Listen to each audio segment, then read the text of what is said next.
Why don't you welcome everybody, Rich? Good afternoon, everybody, to episode 16 of the American Craftsman podcast. I almost got it wrong again. 220 Festivus Spectacular. I'm sure that everybody can't wait for this fucking year to end. Excuse my French. But 220 has not been a favorable year. Yeah. A lot of people. 2020. 2020. So that's all I got to say. Oh, I got one shout out. I have a shirt that I got from a listener of ours. TGM. You can see that Masonry Construction. He's out of Point Pleasant. He loves the podcast. In fact, he wants to know what size shirt you guys wear. What? He must not listen that closely. Well, I don't think he. Yeah, I think he listened to it. I don't think he had the video when I was doing the shirt stuff. Well, no, we did mention it a couple of times. Rich got a sweatshirt there. I got a sweatshirt, two tank tops, a camo shirt. He gave me like 6 shirts. Well, we better cook up another 12. I should have brought the letter because he said he loved the podcast and he wanted to know what sizes the other guys took. So I relayed that information to my wife, and she's going to get it to him. Nice. Yeah, thanks for listening. Nice guy. Hey, thank you. He's a mason. Does a lot of he does a lot of outdoor work, but also some pretty cool. I guess. Like structures and stuff. Yeah, structures. Structural and decorative, yes. I saw. Yes. Yeah, cool. Well, before we get too deep in, I got a little package back here. Oh, uh-oh. Does this have anything to do with Festivus? Oh, it does. Yeah. Oh, yeah. Well, we have a Festivus Poll right here. Yeah, for those of you not watching. I was wondering what that was. Yeah, that's our Festivus Poll. Yeah, it's supposed to be a little bit. What we got here in the bag? So you're going to have to take your pick. I ordered these yesterday morning. Oh!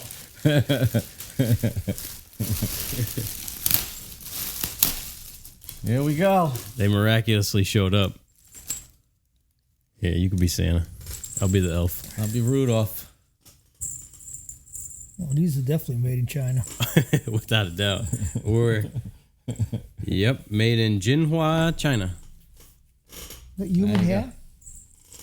They even give you the city. That's genuine human hair. It doesn't really fit. Yeah, why are these so small? Well, I'm going to have to change it to a different one.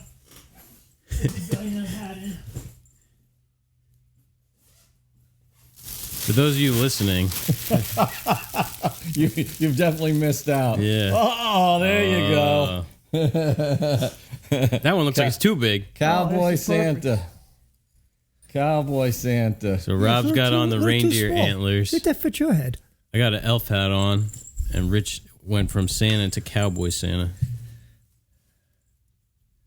Here we go. Does it fit your head? Yeah. I have a bigger head. Fit better than that hat you had on a couple minutes ago. No, that other one was. So happy Festivus and Merry Christmas, everybody. So introductions bring us to The beer of the week. You know, Busted open. I go in to get the beer of the week, and Jeff's driving. I give the most vague clues as to what I picked up. And this guy's got like a mind meld on me. I can't say anything without him figuring something out. It bugs me a little bit. I guess a Christmas present just by looking at the box. I don't have to pick it up. Look what we got here. Well, it's not a Samuel Adams. Samuel called it. Smith. Yeah. Yeah, it's a Samuel Smith. You said old brewery, so I immediately... Yeah, it's Samuel Smith Old Brewery, and it's a Purebrewed organic lager. Oh, that organic. I'm guessing Rich is going to like. And they say It's nice and cold. Yeah, they're the oldest brewery in York, or Yorkshire. That would be a nice shirt, that organic symbol. Yeah. I wonder if they got swag. I'm a big fan of the Winter Welcome, Samuel Smith Winter Welcome. Yeah. It's got like a gold foil top. I never even heard of it. I searched Samuel Adams. I never heard of Samuel Smith. Yeah. They had several there. This is the one that appealed to me. I like the little glass. I like the logo on there and the colorful label bottle. It's tall, too. Yeah. Well, let's crack her open. Yeah. We got our official bottle opener. Thanks, Keith. Yeah, Keith, how you doing? Yeah. Haven't heard from you. I didn't see anything in Instagram or anything. How your The shoulders. shoulders doing? Smells great. Serve cool. Not Yeah. cold. Oh, it does smell good. Cheers. Solid. Happy Festivus. The Festivus for the rest of us.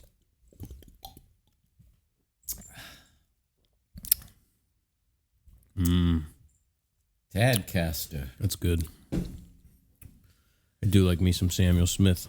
I'm gonna have to pick this up. That's nice. Is that a? Well, I guess we can't give it away. No, Can't give it away. So that we're going on right onto the tool of the week. Well, That's you, Jeffrey. yep. A lot of you guys are going to be shocked by this tool of the week. It's not something I ever expected to feature on Tool of the Week, but it's the Veritas. That's full size. I don't even know what they're calling this. The mini it's a keychain. square that Rob just happened to pick up one for Rich and I. That was my gift to the men. Yeah. And that wasn't even a gag gift. No, that's a real gift. No, all jokes aside, you know, what can I say? What can I say? I mean, it's a nice little piece of aluminum, nice little square. I don't see what I'm going to use it for. I'll try and use it, but You know what we got to make sure when Hunter comes by, that thing's a choking hazard at yeah. that size. Oh, Lord. See, I kind of live by like the Alton Brown. If you guys, you know, watch cooking shows, you might know this guy, Alton Brown. He has this thing against what he calls unitaskers. So I keep a double square in my apron, which you can use for lots of different things. This, to me, kind of seems like a one-trick pony, but it's a nice little square. I'll use it for something, but it'll be sitting on the shelf. And yeah, it's a clever little thing. I suppose if you had a desk job and you like a woodworker on the weekends or something, you might like that on your desks to remind you of being a woodworker. yeah, I mean, I'm gonna misplace that. No. I already lost mine. I had to spray paint it orange. Black wasn't the best choice, Veritas. I know. You couldn't Maybe. put it in your bib because you lose it in the bib. You couldn't wouldn't find get it out. You couldn't fish it out of the bottom of the pocket. Yeah. You So, have to tie a string to it. On to the real tool of the week. This caught my eye over on my bench. Most of the time, these are my truck, but I had them in here because we were doing some work that required them. These are Collins clamps, also known as miter clamps, spring clamps. So essentially, if you're watching and you're not sure what they are, it's a piece of hard wire that's bent in a way, you know, has two sharp points that touch, bent in a way that you can open it up and you can use it to clamp miters closed. Yeah, wire almost like the size of a coat hanger. Yeah. It's actually sort of that kind of material, but it's clearly, you know, hardened in a way that allows it to be more like a spring. Yeah. And you use these special pliers to open them up. You can use them on crown molding. I mean, they're sharp. You can use them on crown molding, casing, all kinds of stuff. So I used these when we were building the window grills to, you know, assemble those, that mitered sort of frame. I found other uses. You can actually hold, like, if you had to glue two pieces of material together, like an edge or something, you could actually use it to clamp that, and it just leaves these little pinholes. Yeah, we used it on the fireplace mantle moldings. Yeah, it's nice for pre-assembly. That's usually what I use them for. I like to pre-assemble stuff and not have to put any nails in it. Let the glue dry, take these off, and in stain grade, you can't even see the holes, really, because the wood's hard enough that the holes remain very small. And then in paint grade, you know, it's just a small little hole to fill. Better than trying to fill something after it's painted, trying to nail something together on site. Yeah. It's always best, I think. It's like a third hand. Yeah. That's a good way to put it. It is. Keep your fingers clear if it's going to slip off because you don't want to get bit by these. It's a pretty strong spring. Yeah. Collins Tool Company. I think they're... does that say Ohio? Plain City, Ohio. Yeah. Collins Tool Company. They also make the Collins coping foot for jigsaws, which is another thing they're famous for. But check them out. Great tool for installs, carpenters. They're good on inside corners too, like when you the do backside. crown. Yeah. So yeah, check them out. You can see I got 24 of them on here. That's not counting those some that have been left on jobs. No. I'm paranoid, so every time I leave, I count all 24, make sure they're there. I keep them on like a carabiner. So right. Yeah, Collins clamps, great tool. That's a game changer, I think. Yeah. I never really used them until I met you guys. It's one of those things where I'd be on site and I'd be using them, and somebody would say, "Man, what are those? Where'd you get those?" I'm like, "You've never heard of Collins clamps?" Yeah. They're one of those little things. They could fly under the radar. Yeah, and they're relatively cheap, made in the USA. So yeah. That's the best part. Yeah. Speaking of made in the USA, I got to do a little bit of a shout out to 1620. Yeah. I'm wearing some new work pants, made in the USA. In fact, the fabric is woven in the USA. Everything's USA.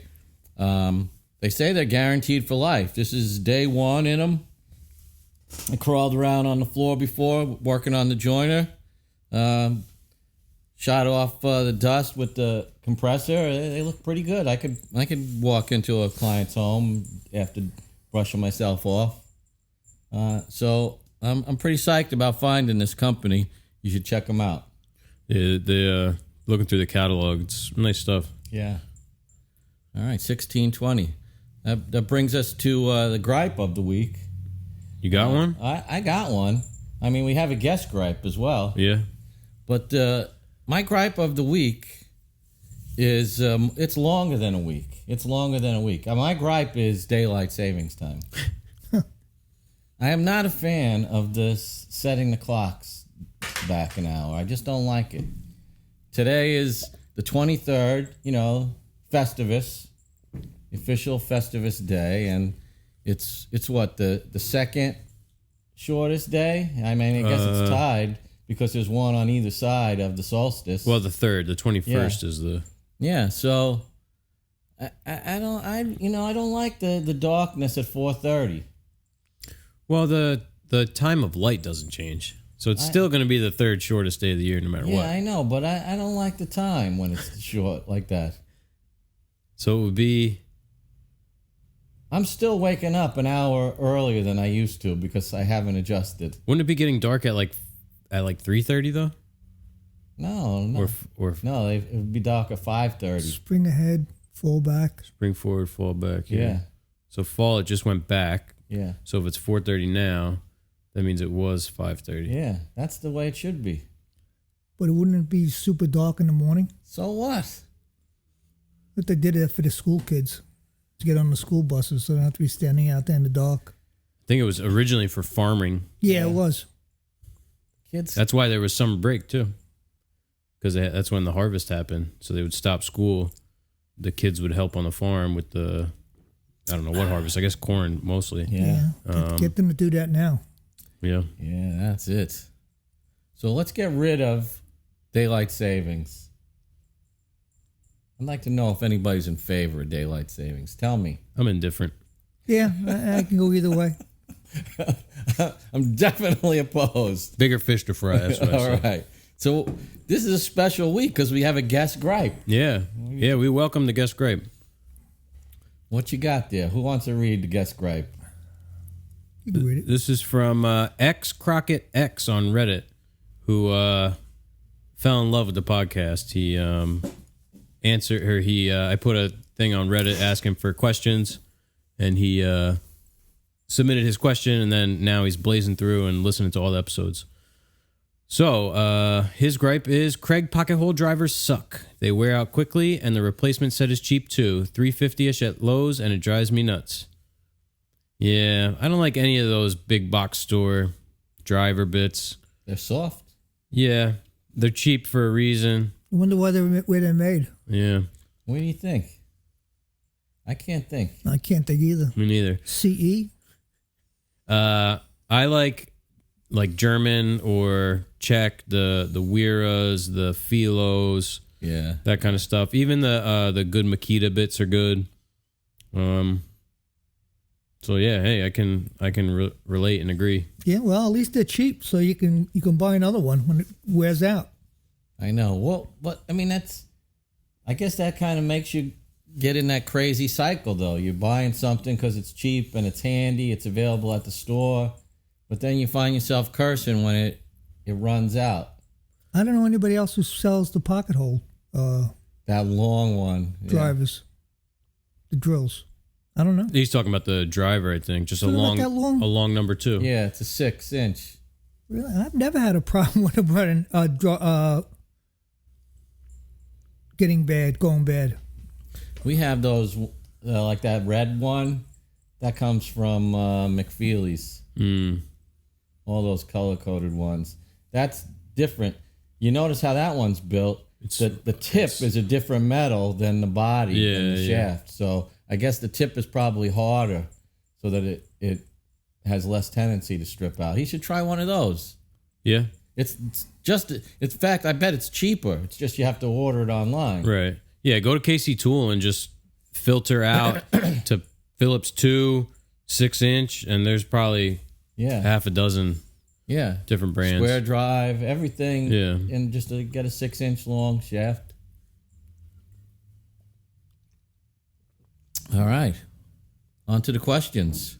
We got a lot of questions this week. The last one's a real doozy. It's long. I didn't get up to that point. It's a good question, though. You want to read the first question, Rich? Yes. Do you have any insight or opinion on the Incra 5000 crosscut sled? I know you opted for the SawStop crosscut setup. How do you think they compare? If you had a choice to buy one or the other, which would it be? This is from AP on YouTube. I don't know much about the Incra 5000 until what I looked up today. And to tell you the truth, if you're doing small work, cutting small picture frames and things like that, I could see it working good for that. But if you're doing big pieces, I think I would rather have the SawStop crosscut setup because it's very versatile. It also handled cutting plywood, which was basically what we use it for. That's a great point as far as the size And of we the work. we do have one laying around. I don't know what brand it is. Is that the blue one? Rockler one? Yeah, that was made by Jessam, I believe. Yeah. And that serves its purpose well. But Yeah. to me, based on the price, I don't know. I think it's more like a hobbyist type of. I don't mean to be cruel about it, but that's my opinion. Yeah, I mean, I think they're totally different. Yeah. They have totally different applications. The SawStop is great for straight cross cuts on door material, face frame material, stuff like that. And it really shines with plywood because of the capacity.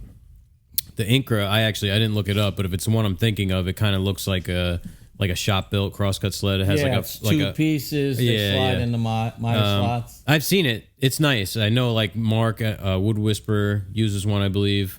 But they're two totally different things. If I had to pick one, I'm going to pick the SawStop because you can do most of what you can do on the Incra on the SawStop, but not vice versa. So Yeah. I like the angle setting stuff on the Incra. And again, if I was doing a bunch of angles and odd angles and different things like that, I could see having the Incra. I mean, it rides in the slot, which I'm not a big fan of. I like the ball bearing glides and everything on the SawStop, but changing the angle on the fence isn't as fast as like, our little Jessam Rockler thing. So I could see having it, but for one, they're two totally different things, but at totally different prices. I mean, the SawStop thing, as everybody knows, those things are very costly. Yeah, they're well worth it, but they're expensive. $1,200, I think. Yeah. And what's the Incra? 400? Yeah, a little less. A little less. Yeah, you're not going to cut a 24-inch deep piece of plywood on the Incra. Yeah. It's not made for that. It depends on what you do, because we don't really deal with angles a lot. If you're making segmented bowls or something, the Incra is going to be way better. But for general cabinet work, rectangular cabinet boxes and face frames and doors. Stock. Yeah, there's no way it would be near as good on sheet stock. So. It'd be nice to have, but all right. So I hope that answers your question. It's our opinion for what it's worth. Take it with a grain of salt. Yeah, exactly. We got here from Matt, Tobacco Barn Craftsman on Instagram. Long-time listener, first-time caller. If you had the space to build a shop and weren't limited on room, how big would you build? Would we be limited on cost too? Or unlimited? Let's theoretically say, no budget, no size constraints. Oh, yeah, then, I don't know, 20,000 square feet. I'd love to have something where, like, you could have a basketball hoop on one end where, you have your canteen and things like that, where you actually could drive the forklift around on the inside of the building. I wouldn't want to sacrifice anything on space. Because you could always bring the tools in little work pods. Yeah. You could make that happen within a big space. And then, you separate the finishing areas. I don't want to take all the good, easy, low-hanging fruit, but go ahead. I mean, there's so many variables. If I'm putting all cost and everything out the way, overhead costs and that, I mean, being realistic, I think something like 50 by 100 would be a great size.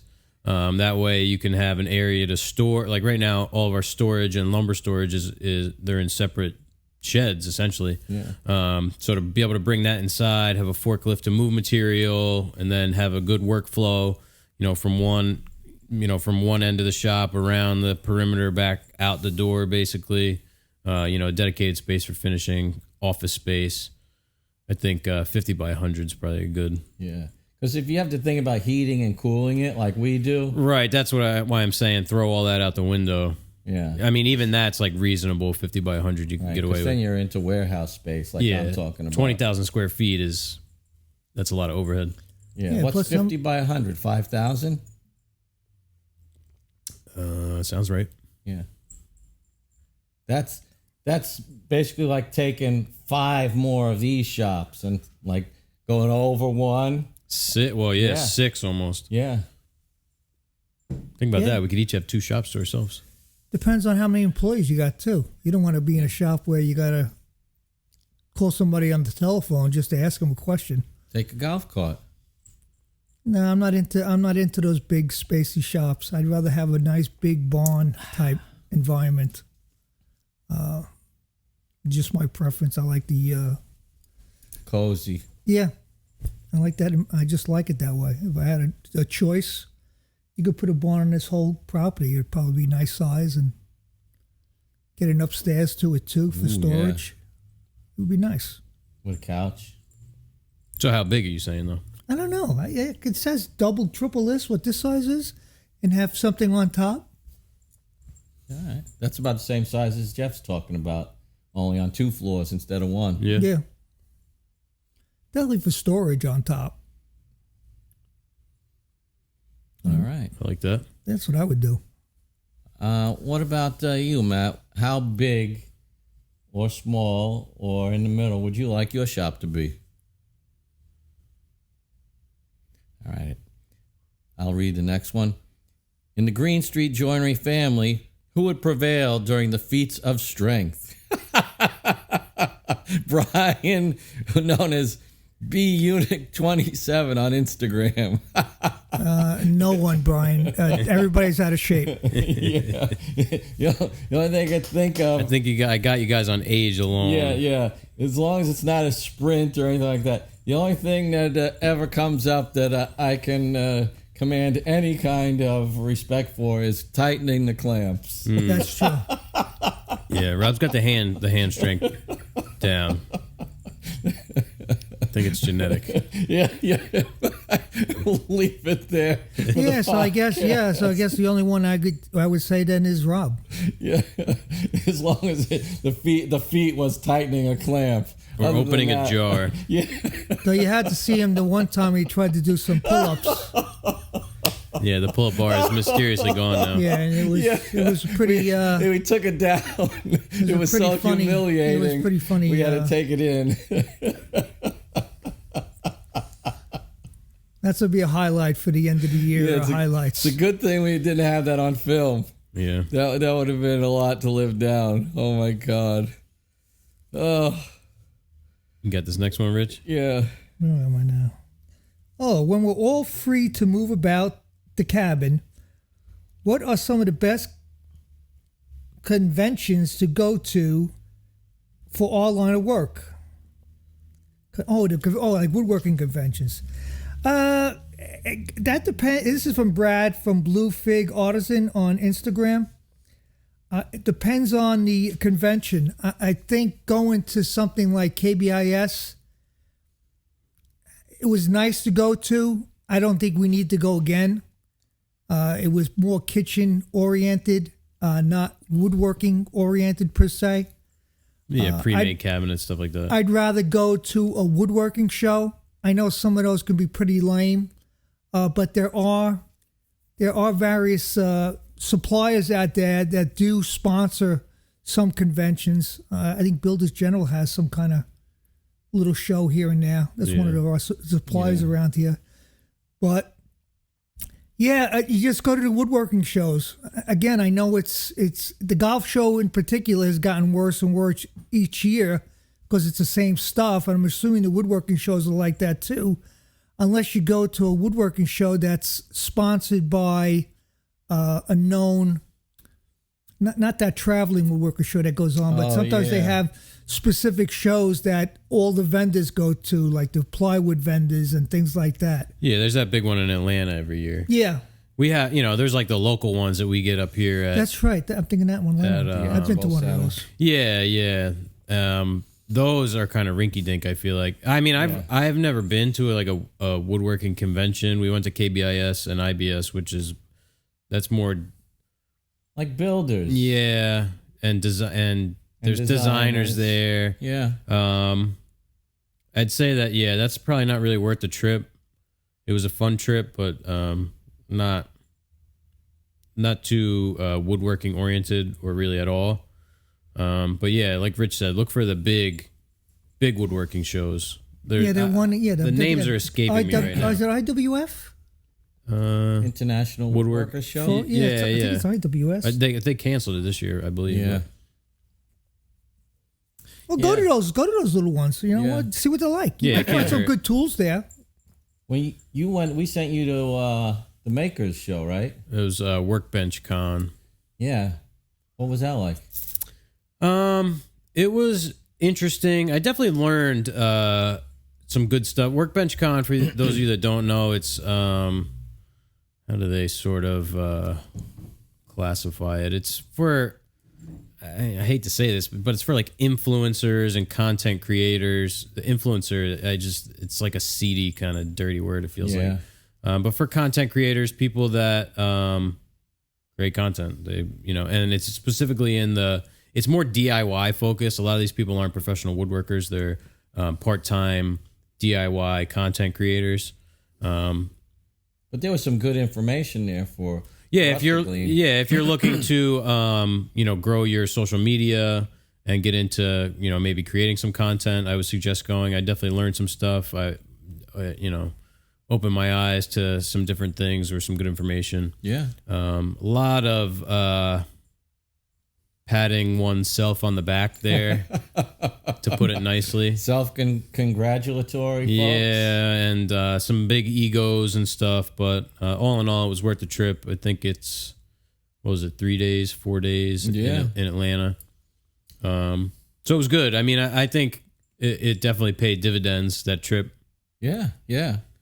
I think so, too. I can't really add anything as far as those shows. I mean, I don't know anything different. Brad, the Blue Fig, I love the the stationery, the logo. Yeah, thanks for the pencils again. And I love a fig. We used to, we grew up with fig trees. They were purple in our neck of the woods. Yeah, isn't that what color figs are? Yeah, but he's blue called fig. Blue fig. Oh, yeah. I wonder if that's what they call them down there. Maybe. Yeah, I forget where Brad is located. Yeah, we had them in the backyard. We'd have more figs than you could eat. Those were the good days. Yeah. I tried growing a little sapling. It didn't make it. The squirrels will get to it before you get to eat anything. Yeah, I don't have the green thumb. Here's another good one from Nathan, Tree Life Woodworking on Instagram. What signs do you look for to know a customer is not someone you want to work with? Oh, God. I'd say first off is a overly adamant about budget.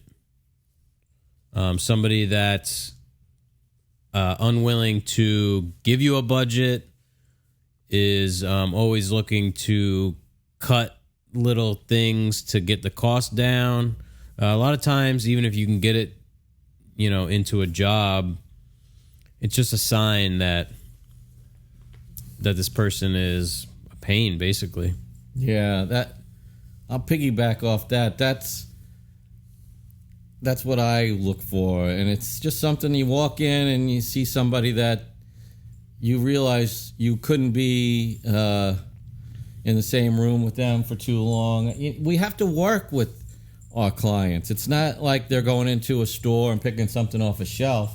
So if I get the impression that we're not going to be able to have a productive relationship, it's something that is a big red flag for me.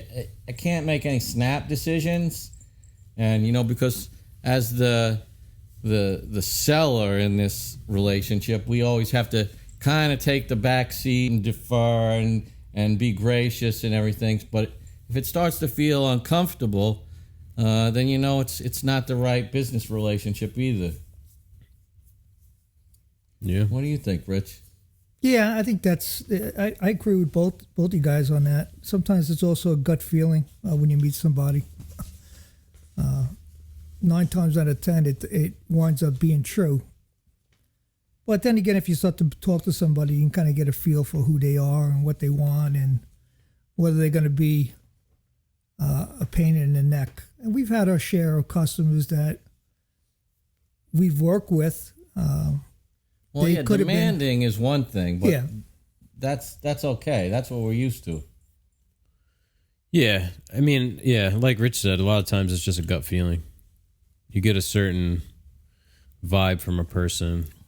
Hey, sometimes you got to take a job, but we want to like our customers, and we're lucky generally. Yeah, in that regard. Well, we said it to some recent clients that came in a couple weeks ago. We tend to attract a certain type of client because of the type of work we do, and so if you're like a shitty person, typically you don't appreciate. You're not looking for us either. No, so we're not looking for you. So trying to attract the right customers, first of all, that'll help weed out the bad ones. Right. I think like our mission statement, things like that. Yeah. It's sort of like that's exactly what attracted me to 1620. Mm-hmm. I type in work clothes, work pants, la, la, la.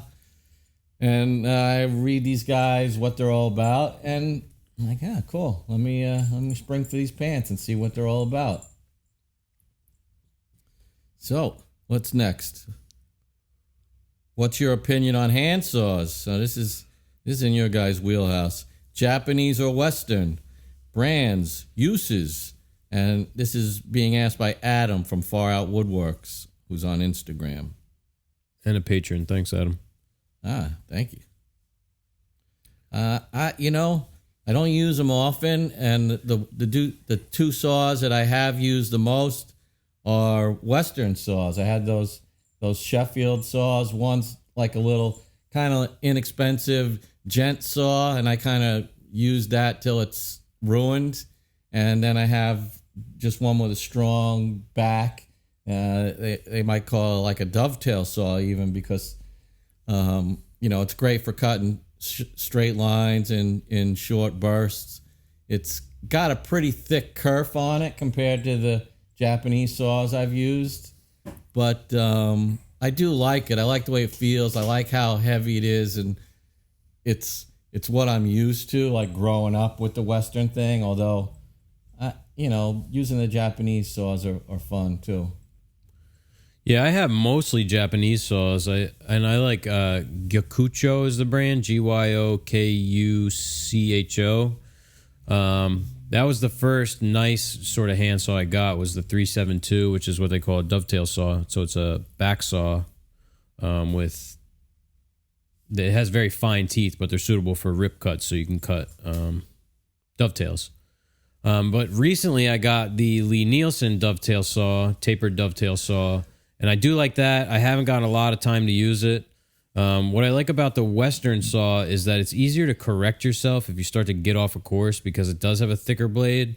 The Japanese saw is going to want to flex, and it's not going to want to go back, toward, you start going off your line. You're not going to really be able to correct that cut, which, that's user error. Ideally, you don't go off your line. That's the point. Yeah, the Western saw is much more aggressive. Compared to most of my Japanese saws. I have like the Ryoba, which is a double side. One side has a very coarse rip tooth, so that cuts very fast. So I like all hand saws, but if I had to pick one, I'm gonna stick with Japanese because I know a little better at this point. Yeah. Yeah, I'm a fan of the Japanese saws. I like it on the pole stroke like that. I think it's easier to cut with. Versus the Western saws. Yeah, you got a rack of them. Yeah, I've had some olds I've had for a long time. In fact, in an emergency, I actually cut tree branches with it. I wound up ruining it, but... Yeah, that's how I got introduced to the Japanese style saw, is like a pull saw that's used for like cutting... For pruning. For cutting branches and stuff like that, like if they fall or whatever. And it's amazing how fast they cut. Yeah. It's a different setup. Yeah, I think it was called a bear tooth saw or something was the brand. Yeah, so what about uses? Yeah. Cutting things. Yeah. No, don't cut tree branches. You kind of ruin it that way. We usually use it for notching things out. Yeah. Any job Making where you small have to cuts knock something out. Even like if you just need to cut something real quick and it doesn't matter if it's perfectly square and somebody's on the table saw, or something really small that you're afraid to cut on the chop saw because it's going to freaking fly across the room. I cut those moldings when we were installing the mantle, those small. Oh yeah, we did all the all on site with just like a little bit of drawing a line. Yeah. Because they were small, so yeah. You could pretty much get a 45. I used to make like a little 45 miter box basically for my Japanese saw when I would punch list out doing shoe molding on jobs as a finish carpenter. Yeah. If I had to do a little bit of shoe molding, I would just use that because you could bring it inside. You can cut right next to where you're working. Made just a small amount of dust. Yeah, ideally I would have had those snips, but right. You know what they say. Yeah, I'm not going to say it. Oh, let's talk clamps. Pipe clamps versus parallel clamps. Most panels we're gluing up are 6/4 with gusts up to 10/4. We've only used pipe clamps. Are we missing out? This is from Brad, also from Blue Fig. Brad, first off, I got to say, the phraseology is great. Gusts up to 10/4, and I wanted to mention the last one. Moving about the cabin. Yeah, moving about the cabin. Those are great. Yeah. Yeah, he's got quite a way with words. Are we missing out? I think this is a resounding yes. Yeah. Meaning you guys are missing out. Yeah, Brad, you're missing out. Yeah, you got to go with parallel clamps. You'll never go back to bar clamps and pipe clamps. Never, ever. And I think pipe clamps probably get less effective as you get thicker and thicker because there's less of a reference surface. Yeah, they'll pull to that side. Definitely. So if you're clamping up 10/4 with pipe clamps, you got to do them on the top and the bottom. Yep. I'll still alternate clamps with the parallel clamps because they will pull a little bit. And sometimes your wood isn't, your jointed edge might not be perfectly dead 90 to get a perfectly flat surface. So I like to alternate them just to prevent any potential problems. I mean, we have 0 pipe clamps inside the shop. We have a couple in the shed, but for like 10-foot lengths and things like that. Yeah. But really hadn't had to use them either. No, we have the connectors now for the Bessies, so which the Bessie is pushing those hard right now. Yeah. I see all these influencers showing them on there. See that DeWalt came out with a parallel clamp? Yeah. Really? Probably sucks. Yeah, all of the latecomers, they've paled, haven't they? I mean, yeah. Remember that Irwin at Tom's shop? Oh my God, that thing sucked. Those Jorgensens are okay. They're just too heavy. Yeah, very heavy. Is there any other clamp that we've tried, like a parallel clamp that's been? I was talking about Wood Whisperer before, but Mark uses the Jet parallel clamps. They're very close to the Bessie as far as their design, aren't they? I don't know how much they cost, or I've never used them, but because they're red, aren't they? Yeah. They look, pretty similar. They look closer to the Jorgensens, I think, than the Bessies, but go with Bessie. It's the tried and true. Yeah. When you're buying clamps, for the most part, just buy a Bessie. You don't skimp. They're not that bad in price. You can sometimes find some good deals. Yeah. I'm always looking for them used, but you hardly ever see them. Yeah. Yeah, some popped up recently, but they got bought up real quick. Yeah. So, get yourself some nice Bessie clamps. I got some sets on our Amazon affiliate shop. Yeah, check it out. Check them out. Oh, more questions about the choice of equipment here. Mm-hmm. Yeah, this is table saw blades, forest combo, Freud combo, or those new Amanas. This is from Brian from RJC Wood on Instagram. We talked about this in pretty much in depth with table saw blades. We stick with the forests. I don't know anything about the Amanas. I had a Freud a long time ago. It was okay. But most of it we stick with or Rigid. Rigid puts out a nice saw blade now in comparison to the Forest. Yeah. Ridge Carbide? Ridge Carbide, yes. Yeah. Not Rigid. Rigid. I don't know if Rigid makes blades. Yeah. They probably do. Who do you think makes that saw stop blade? I don't know. We sent our blades, the Forest and the Ridge, we sent it off for sharpening. Two Ridge Carbide. And so we put the stock saw stop blade in this table saw, and it was all right there for a while. We kind of there was an incident. Ran into a nail. Luckily, it didn't set off the saw stop. Yeah, it was an incident. Yeah, it's not cutting as nice now, but definitely a decent blade. The carbide's not as big. Like the teeth aren't as big and beefy as like the Forest or the Ridge Carbide, but perfectly fine for what we're doing right now. We're not actively working on a project. And the combo blade is our preference too. Yeah. If I had to pick out of those, I'm picking Forest. Amana, I have limited use with those. Freud, I've never used the industrial. Some people swear by them. I've only used like the Diablo stuff, which I think totally sucks. Yeah. I know Amana does make nice router bits and from what I understand, some nice saw blades too. So yeah, we had a couple of Freuds in circulation that we sold. When I put together that pack. Yeah, those were like Diablos. I think. Yeah, those were from the home store. Yeah. When you needed Diablo. something. But the one thing about those, I would send them to get sharpened, and although they don't last long, they don't hold the edge, they would be like razor sharp. Yeah. Like just as good for, about 3 days, and then that's it. Here's the thing. If you buy a blade and it has what they call like an anti-friction coating or something on it, no. Don't buy it. Run away. The plate of the blade should never touch the work. If it does, it means your blade is wobbling like hell. Yeah. So that's all marketing BS. Yes. That's why the teeth are wider than the blade, the body of the blade. Otherwise, it would bind up on every cut. Yeah. That's good information to pass out there, because it's common sense once you say it, but you might not think of it right off the bat. Yeah. You might think that thing is spinning through the wood, but it isn't. It is. I mean, it does touch sometimes, but it shouldn't a lot. Right.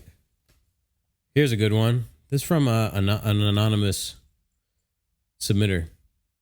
Who is the most handsomest carpenter on Instagram? Gee, I don't know, Anonymous. I don't really troll Instagram to see how good looking the carpenters are there. Oh, man, that's a good one.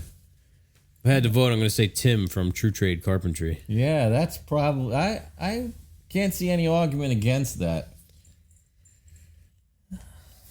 You know, there is John Peters. That's true. I wouldn't know if I would call John a carpenter, though. He's more of a woodworker. Yeah. There's also, was it Dave, DWS Remodeling? In Frisco? Yeah. That's true. We know a couple of quite handsome carpenters out there. You're all equally beautiful to us. Yes. Yeah, because we look on the inside. Mm-hmm. All you shitheads, stay away. Yeah. That's right. We got another one here from Brian, RJC Wood on Instagram. Pointers for getting lumber. With prices so high now, what's the best route for a small shop? Yeah. Honestly, we haven't seen an increase in our prices, Brian. We just... They've gone down in a couple of instances, haven't they? Yeah. I think cherry is actually down since the last time we bought it. Yeah. We just got 450 board feet, and it was $1,500 delivered, so do the math. Yeah. Yeah. There's got to be some small lumber supplies around by your area. I mean, you can't go to places like O'Shea, Holton Bigby, or places like that because you're not buying quantity. But if you're looking for small quantities, we have a place up in Paulin, New Jersey, South Amboy. You don't have to mention the name, but it's they sell rough lumber. Not they still rough lumber anymore? Who? Board and beam? No, Monteith? Monteith. That's not in South Amboy. Paulin area. It's in Old Bridge. Old Bridge, yeah. It's in that close. Yeah. Yeah. It's up north from here. From here, yeah. And they sell lumber. They used to sell a lot of rough lumber in the day. Yeah. Now they're selling a lot of S4S lumber, but they sell red oak, not white oak and S4S, but poplar, cherry, walnut, sapele. Yeah, a lot of the natives. They have and the they carry some exotic woods too. But you know, I don't know where you live, so they might be far and in between. I think he's in Long Island.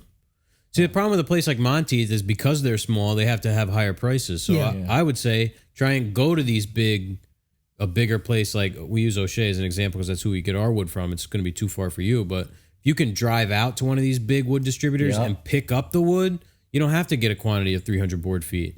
We're getting our lumber for half the price of what Monteith is selling it for. Exactly. Because they're buying it from a place like we're buying it from. That's the point I was going to make, that a lot of these places where you can pick up small quantities, they're getting it from the distributor. And so they're going to mark it up, and it's not going to be, at a bargain price. And it sits around, doesn't move, so the quality is probably not going to be as good. I got a couple of ideas. Maybe one is the thing that Jeff said. See if there's some place around that you can get to. Even if you got to rent a trailer or something like that, it might be worth the trip. See if there are other guys, other small shops in the area. Maybe you want to combine an order. Yeah. We've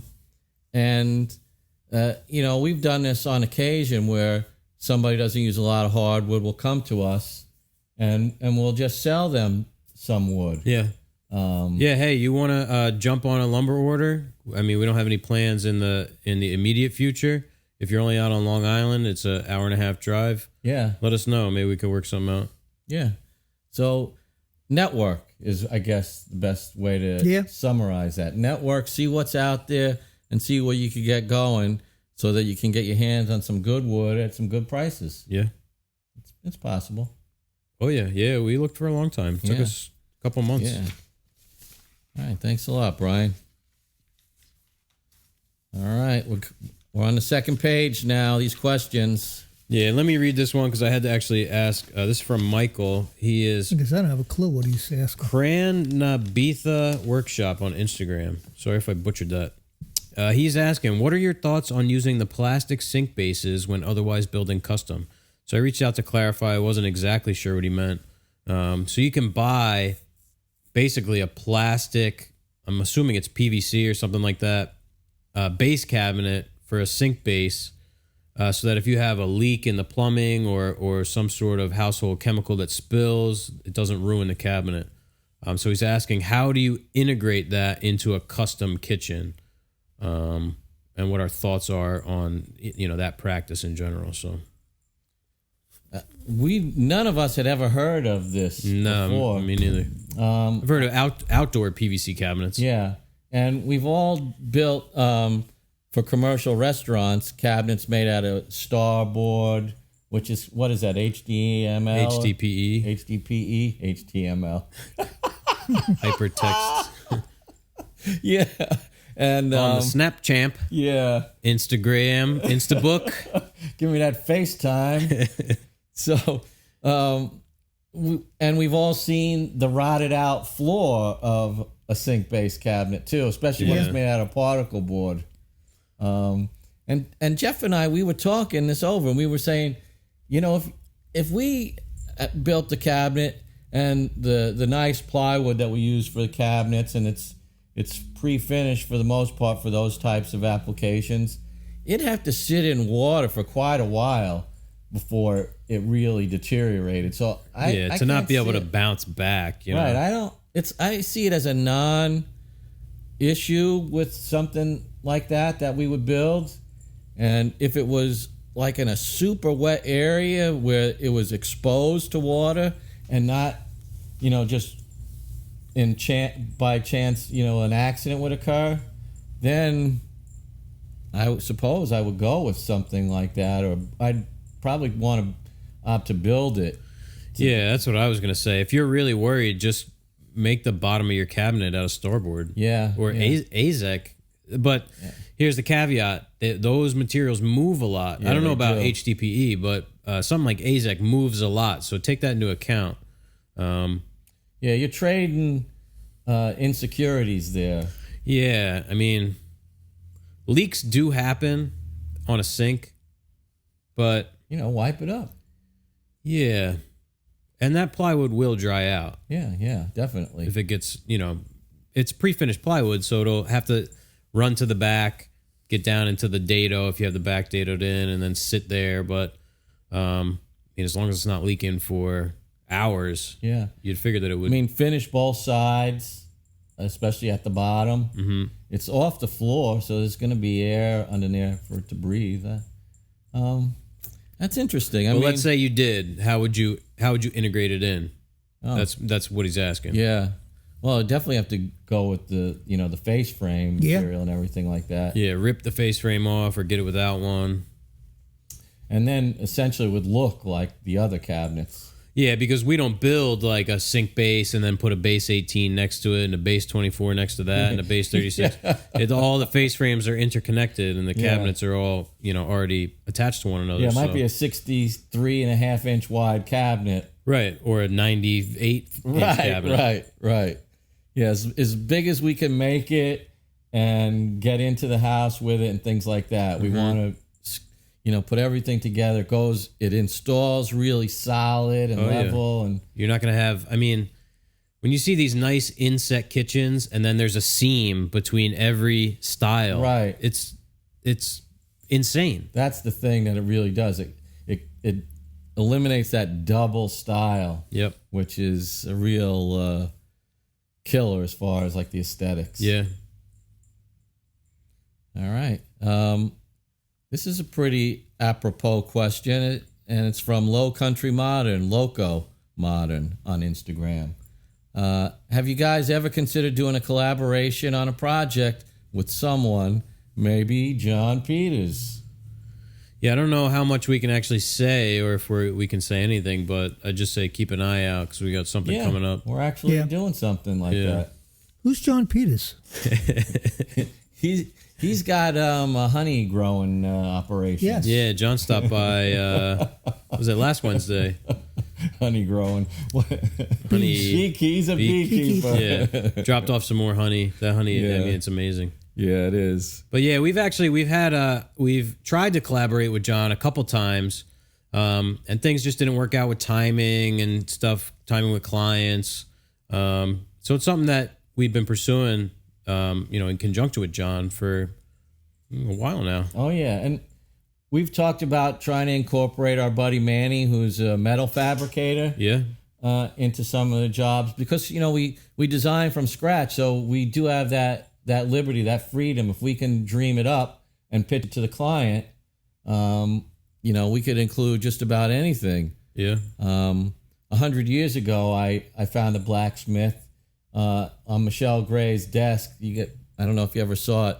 It has it's a curved desk, and I brought a template to an actual blacksmith who hammered out these hoops to hold the desk together, and that was pretty cool. Nice.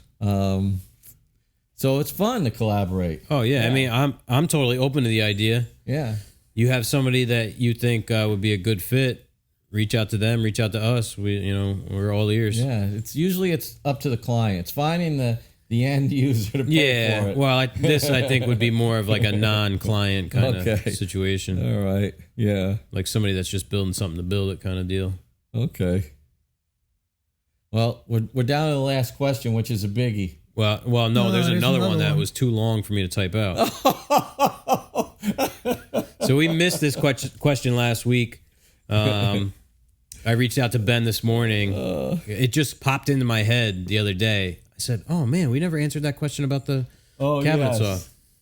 So it's a good question. It really made Rob and I think when we read it. Why do you guys think the cabinet saw is ubiquitous with wood shops in America? Is it something to do with the cabinets being made in a distinctly different way to how they would be in, say, Europe or Australia, where you would very rarely see a cabinet saw in a professional shop? Or do you think it's more of a case of tradition? Guys who use them in shops they started out in, so when they set up their own, they do the same? Or maybe the style of cabinetry means they're better suited, or maybe something completely different altogether. As someone in the UK, I always find it interesting how different workshops in America, Canada, etc. look to the workshops over here. That's from Ben, Chester and Morris Kitchens on Instagram. That's intriguing. Yeah. Yeah, I mean, to start off, the short answer is we don't know for sure. That's for damn sure. Yeah. I have no idea what they're using in Europe. We have some theories. Yeah, we got plenty of opinion. What do you think, Rich? Yeah, I don't even know what they're using. Are you telling me that you're using like heavy duty? Like Euro slider, like what they got over at Tom Shop. Oh, okay. Or like a smaller version of that. Like a hammer or a Felder. Well, I can't believe that would be the only table so you would find in Europe that you wouldn't see a regular cabinet saw, like a Powermatic or a saw stopper, things like that. I'd find that hard to believe that the smaller shops you go to, you wouldn't find that type of setup. Well, they I can have see it in a the lot bigger of stores shop. that size, but set up like a Yeah, slider. yeah. Maybe it's just because they're readily available in Europe because they're made overseas. Yeah, I think that has a lot to do with it. Yeah. And the same thing, conversely, it's true for the saws we use here. Right. I mean, think of the biggies. There's the Unisaw, there's Powermatic, and probably before them both was Craftsman. Yeah, and then you have your Tanowitz, your Oliver, Right, all the those older, industrials, yeah. Generals, Which Yorks. Would you call that a cabinet saw? I guess not. No, but they weren't sliders. Right. Yeah. I mean, some of them had sliding portions to them, I guess. Mm-hmm. Yeah, the old Olivers did. Yeah. But they were those big cast iron. Yeah, Oh, yeah. 3x3 or bigger. Mm-hmm. I mean, I think really it's basically everything you said here. It has to do with the types of cabinetry. In Europe, a lot of it is Euro frameless. That's where the name comes from, is Euro frameless. Yeah. So they're breaking down primarily sheet stock. And then edge banding it. Right. So a slider is a great tool to have. Here, it's starting to change over. Not starting to. I guess it has changed over. A lot of the you get what I'm trying to say. What we're building are frame inset, so we're using a lot of hardwood instead of slab doors and just plywood boxes with no face frame. So that's a reason why we use a cabinet saw, because it's better to use a cabinet saw with hardwood. I think I found it easier because I do have some experience with Euro saws. And then what else? I think we have more opportunity to buy wood at a better price. It's more available, than in many European countries.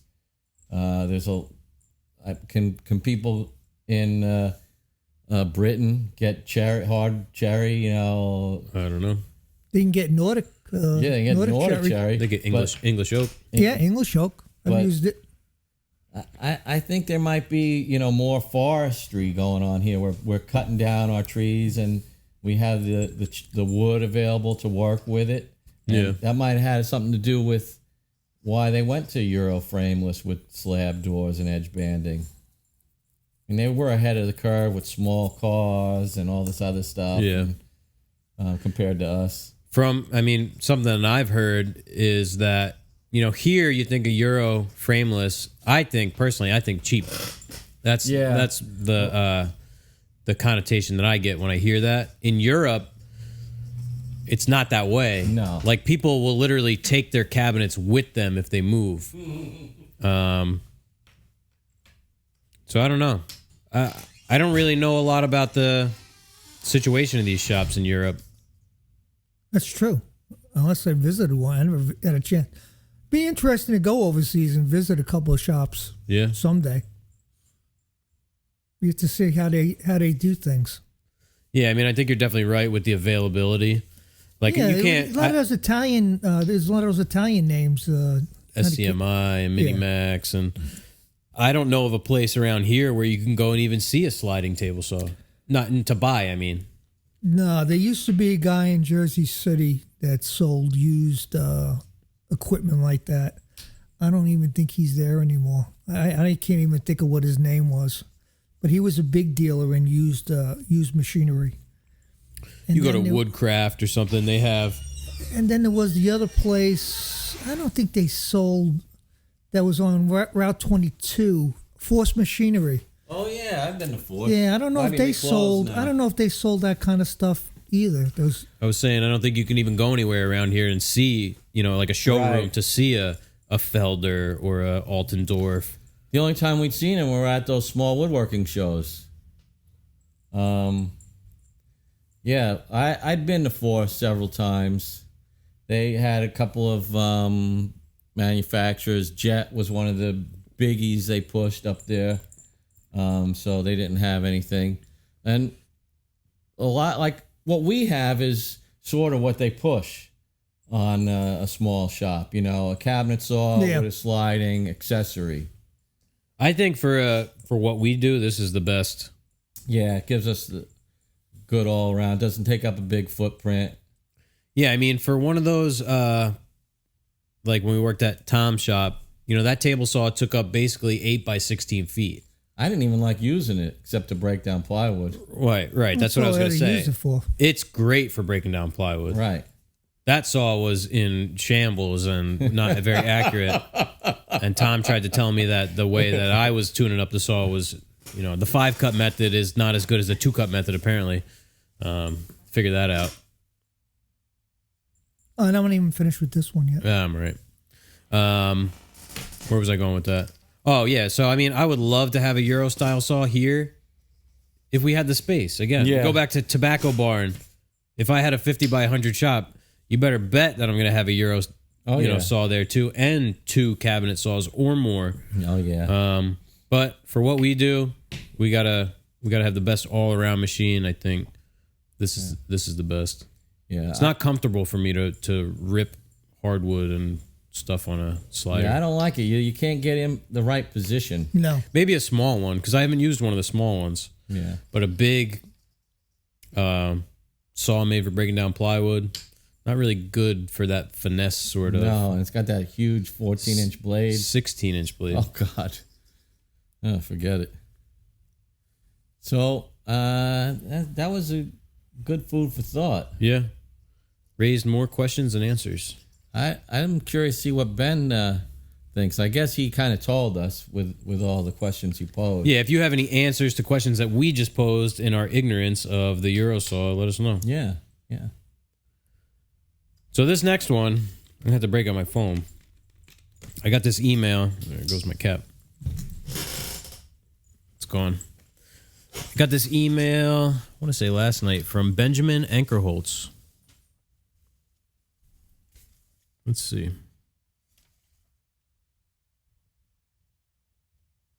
He's scrolling through the emails. Here we go.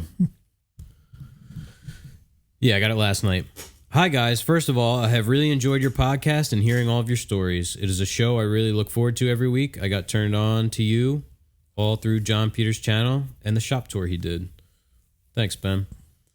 I wanted to ask a follow-up question from episode 14. The question was, have any of you attended a formal woodworking education or apprenticeship? My question is, if you were ever in a position to hire an additional person in the shop, would you ever hire someone who came from a different field? Let's say they were a hobby woodworker, sincerely enjoyed home renovation projects, and were looking for a career change. Being that you guys all started in other fields, what would you look for in a candidate now that you are professional woodworkers? What would the person need to show you in a resume or in sample work to be considered if you would ever entertain the idea? My question stems from my personal experience. I'm a 43-year-old hobby woodworker who has worked in property management, some light remodeling years ago, and have updated all of the homes our family has lived in and really enjoyed the process. I graduated from high school in a time where trades were not considered to be a desirable career path. So anytime in the last... Ever? Yeah. I went to art school, earned a degree in graphic design / visual communications, and have worked in printing for most of my professional career. 3 years ago, the printing plant I worked at was shut down by the parent company and operations moved to another state. I live in a small town in southern Minnesota, and that plant was the main employer in the area. I have had the desire to learn a trade ever since I started updating my own homes. I sincerely wanted to learn finish carpentry. I feel like it is part of fine woodworking and part of construction, and that really appealed to me. I can relate to that. I have always had to count on a certain pay range to keep the family going, but after my layoff, I really wanted to do something other than printing. I tried to apply at cabinet shops for entry-level positions. I also tried applying at a really cool rustic furniture / cabinet shop, as I thought I might stand a chance since I really enjoy rustic items. I submitted my resume, cover letter, sample sheets, and application and really could not get any reply from anyone. I followed up with phone calls several times, all the while being hopeful that if I could just talk to someone and they could see that I really wanted to do this, that it would make the decision of hiring someone who has no formal work history in the field a little easier.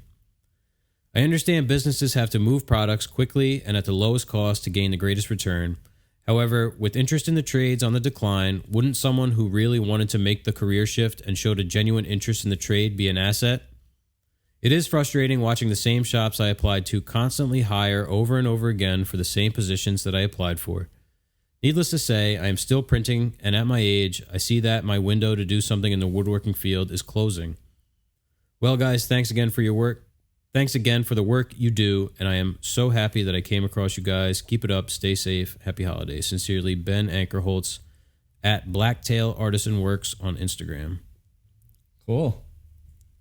Really, really good question. Could you read that again? My mouth is so dry. I lost track. Well, one thing I got to tell you, if you see those companies that are putting the same ads in for the same position, there's a problem with that company. Yeah, you don't want to work there. No, if the turnover is bad like that, then there's a problem with those companies. Mm-hmm. Yeah, consider yourself lucky they didn't hire you. Yeah, I mean I don't know what the workload is over or what the economy is over in your area. Have you ever tried working for a construction company or a carpenter that does a lot of? You'll get to learn some of the low ends of the trade of being a carpenter, but you'll also pick up on a lot of things, especially if you're fixing your own house. A carpenter is going to teach you a lot of the basic stuff. as being a carpenter. And who knows, maybe he'll say that you got some great ideas and I'll let you do some finish work too. So Yeah. I think you might be better off going that route instead of looking for a wood shop, because as I said, I've seen these ads in the paper many a time, even on WoodWeb.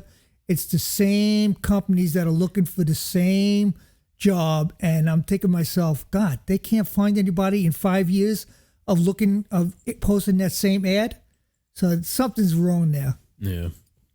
That's almost what you did, Jeff. Like you went from one. Yeah, I didn't have aspirations to even be where I am now. I picked up work which I thought was going to be temporary. Yeah.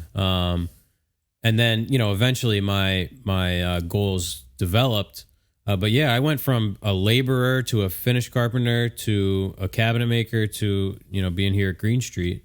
The thing is, it's going to be tough at 43. You're going to have to take if you want to get into a carpentry position, you're going to have to take, because essentially they're going to say that you have basically no experience, even though you do have some experience, in your own homes. They're going to take that basically as none, unfortunately. You're going to have to take a low paying position, unfortunately, for a little while. Yeah. For a lot of while. Yeah. I mean, it's one of those things where if you find the right company and you can prove your worth, you will get a raise. It's going to take a year, 2 years, and you're going to have to work your way up. But there's a pay ceiling in these jobs. That's what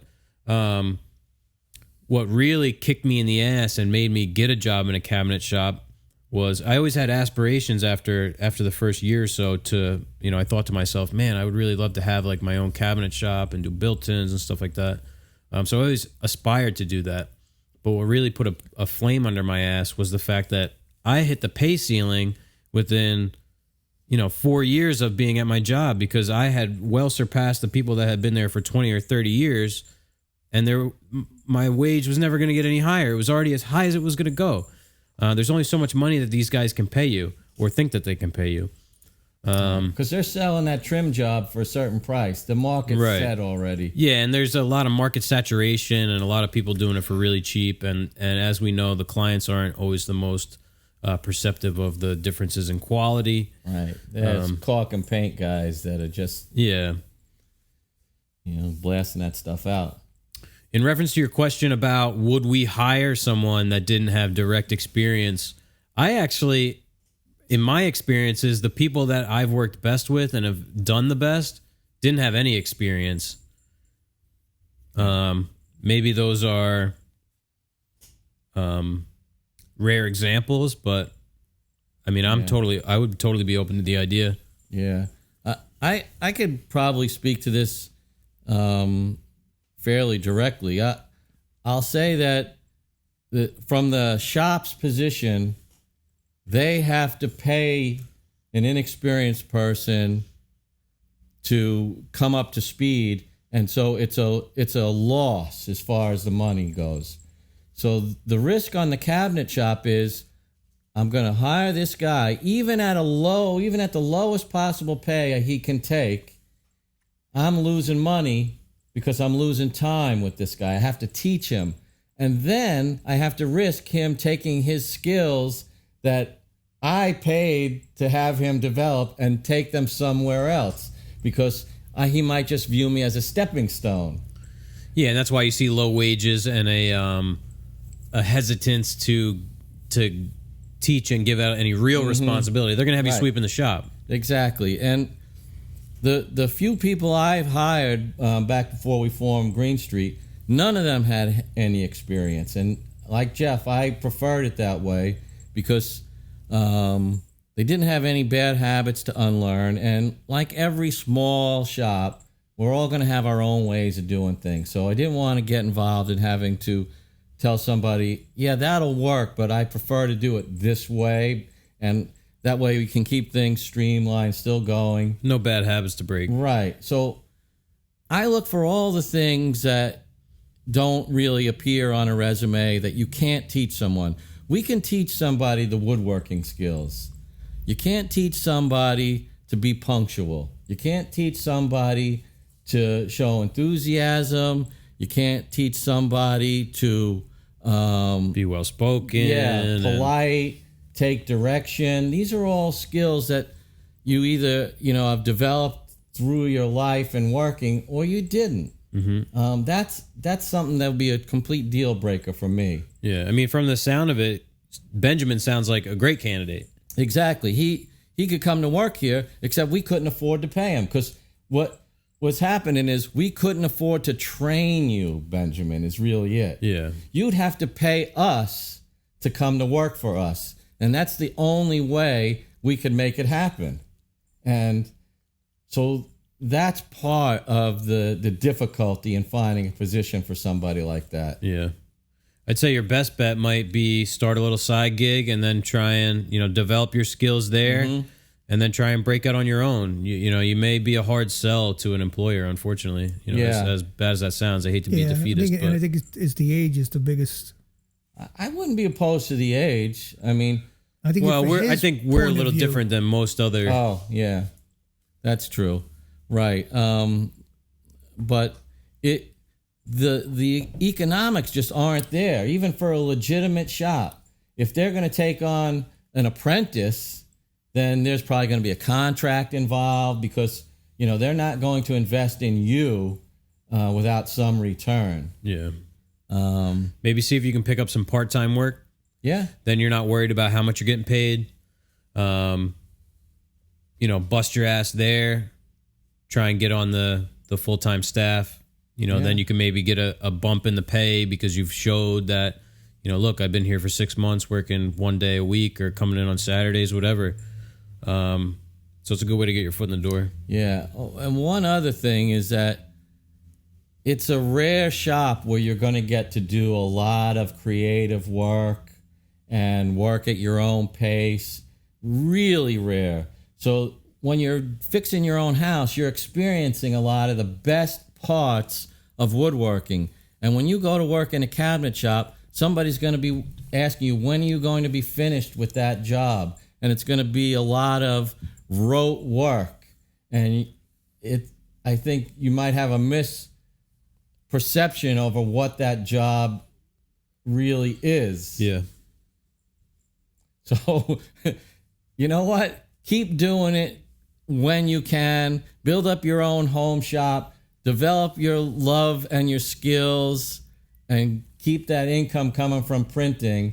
And maybe one day you'll, have the freedom to do something on your own terms. Yeah. Dip a toe in. Don't dive in head first. Yeah. But that was a great question. Thank you. Yeah, I'm sorry we couldn't be really that positive. Well, we're positive for you. Yeah, it wasn't that I feel negative. bad for your situation. Yeah. It's got to be be Yeah, but and these kind of shops it's a dying breed, so it's getting harder and harder to find these kind of jobs. There's no more Ethan Allen factory where they're making actual real furniture. That's it. So we come back to the thoughts on the beer of the week. So we're on the final lap. Yeah. Yeah. Samuel Smith, Purebrewed Organic Lager Beer. Yeah. Flavorful lager brewed only from the purest ingredients: organic malted barley, organic hops, yeast, and water. I like it. Yep. What'd you guys think? I liked it. Was good. I liked it. I'd like to say what it was, how it tasted on tap. I tell you, tap beer is so much different than bottled beer, because I think how long it sits around in the stores, whether it's sitting warm, then it's cold, then it's warm and it's cold. But this wasn't that bad. Usually you can tell a beer when it's skunky, when it sits around too long. Yeah, this has the date on it, doesn't it? Or does it? Yeah, I had to put my glasses on. No, I don't think so. I don't see one. It says Samuel Smith is a small independent UK brewery. They brew it cold, like your favorite beer, Coors. Yeah. Well, it's a lager. It has to be. Yeah. It's only 5% alcohol by volume. That's what makes a lager a lager. Lagering is it's cold brew? A cold fermentation. Oh, cool. It only ferments at I won't tell you the exact temperature because I'm not sure, but that's an ale is a warm fermented beer and a lager is a cold fermented beer. Yeah, it says here, before the days of refrigeration, lager was matured in underground caves. Yep. Look at that. Very nice. I enjoyed it. And this is good for an organic beer. Yeah. So I liked it. 3 thumbs up, would you Yep. say? Oh yeah. For Samuel Smith, Old Brewery, Tad Castor. All Bravo. right. We got our tool of the week. Yes. So as always, tool of the week will be down in the description. On our website, we have a page with some affiliate links. So if you buy something there, we'll get a couple cents off of that. We have, of course, our Instagram, our YouTube, Patreon. You can support us there if you'd like. We'd appreciate it if you did. And we're going to shout out our gold tier Patreons, David Murphy, Manny Sirianni, and Eric without a last name. That's all right. Madonna, Yeah. Cher. No last name there. That's true. Pink, Maybe we'll talk about your Prince. Madonna. Prince. Your Madonna thing in the Patreon after show. Yeah. So after this, we'll have our approximately 30-minute after show. Yeah. If you want to watch that, head over to our Patreon. Yeah. We're going to talk about Madonna and Rob and how they are connected. Yeah. However tenuous that may be. 6 degrees. We'll leave it vague. Well, everybody have a nice holiday. Yeah. Have a good Christmas. Yeah. Happy Festivus. Stay safe. Yeah, we You're won't getting see together you with your again. families. Just be careful. Yeah. Thanks a lot, UK. We got some crazy contagious coronavirus over here. Yeah. Now, apparently. Yeah. Oh, God. Woo, come on, 2021. All Can't come right, be fast well enough. out there. Cheers. Cheers. Yes.